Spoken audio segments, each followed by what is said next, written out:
Morning rays with Soulliaa Rae. Great morning and welcome in, rays of love, to Morning Rays with me, Soulliaa Rae. I'm so grateful that you decided to join me this Friday morning. If you are new, welcome. If you are returning, welcome. If you have not yet subscribed, please do that. And please make sure those like and comment features work. This space is meant to be collaborative, and the way that we collaborate together is through those functions. So I would be grateful if you did any of those things. The word of encouragement this morning, rays of love, is just rooted in the fact that our work is important. No matter how small it is, no matter how big it is, no matter how repetitive it might seem, even if you do this work every single day and you've been doing this for years, like, the work is still important, and how we do the work, the posture of our heart, like how willing we are, or how cheerful we are to do the work, or how gracious with the people that we're serving or doing the work for. All those things count, and all that matters, and all that is important. And there's nobody that can do the work that you do like you can do. You are unique and purposed and intentionally designed to do the stuff that you're doing, and nobody can do it like you. So as we close out this week and we go into the weekend, just keep that in mind. Whatever work you do, don't matter your role, your title, big, small, repetition, doesn't matter, any of that, it's important. And you are important, and you are purposed. Rays of love, the self-soothing practice today is rooted in, again, this place of reflection. So yesterday I talked to y'all about the Raez of Rest live stream that I hosted on YouTube on Wednesday night, and I did some glows and grows and just reflected over it. And this self-soothing practice is, again, just rooted in a similar type of reflection. I really want you guys to just take some time to have some conversations with folks in the community that you're in, whether it's your workplace community, whether it's your household community, maybe it's a group or association or something that you're a part of. Maybe it's just a kiki with your girls or your homeboys on the phone, whatever your community looks like.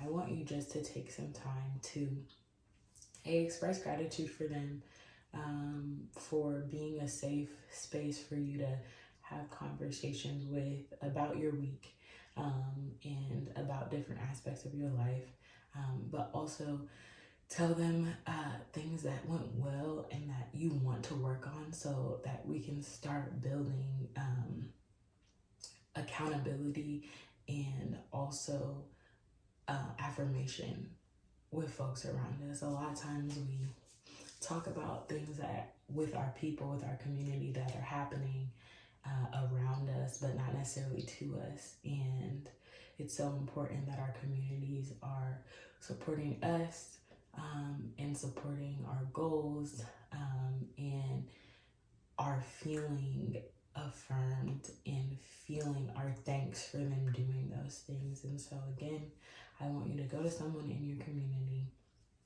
and have a conversation of gratitude with them, thanking them for the role that they play in your life, and then just debrief about the week. Share with them things that went well, your glows, and things that you want to see change maybe in the next day or two, or even next week, so that there is someone out there that can hold you accountable to the things that you are setting for yourself. That is the self-soothing practice for this Friday. The chat this morning is a little informational. Again, I'm a healing artist, Songstress, songwriter, and all the things that I do is to cultivate wholeness and restoration.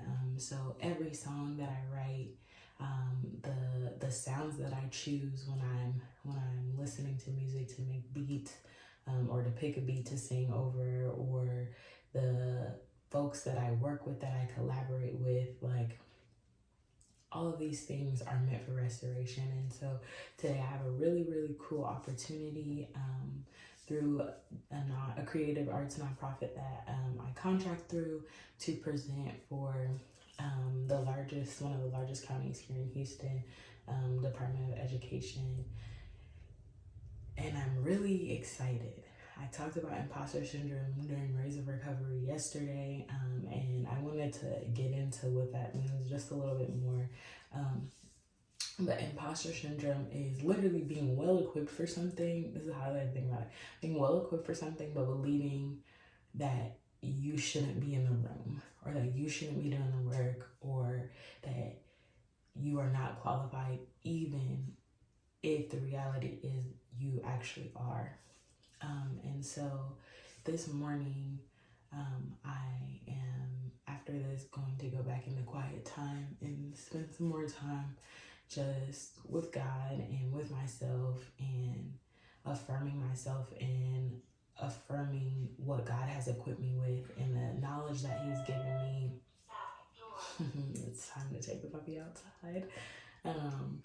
But affirming myself in the knowledge that I've been equipped with, affirming myself in the experience that I have, and in my ability to cultivate restorative space. And even though this is at a level that I have not necessarily been at, right? This is the first time that I'm presenting for the Department of Education in this county. This is the first conference presentation that I'm doing with this organization. And so there's a lot of firsts happening, and I am avoiding this imposter syndrome mentality that happens super easily. I feel like being a Black woman in this world, in this context, always having to prove myself is something that I've always had to do my entire life. Having to prove that what I'm offering is excellent. Having to prove that, prove people wrong a lot of the times, because there's always these preconceived notions about Black folks, about women, about Black women, and the way that we are handled and treated in society is crazy to me. And so I have always been battling imposter syndrome, even when I didn't have the terminology for it.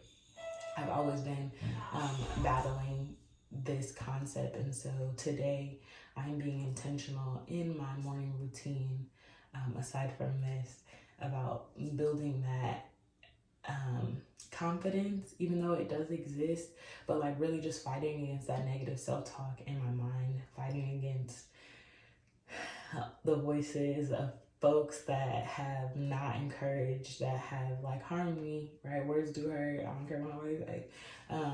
In the past, and really like moving forward and executing what I have been told to do, with grace, with excellence, with humility, all these different things. And so the question for you, the chat, like, what areas in your life do you feel like you have been well equipped for a fact, but for some reason, like, your confidence and your ability to execute and show up is lacking?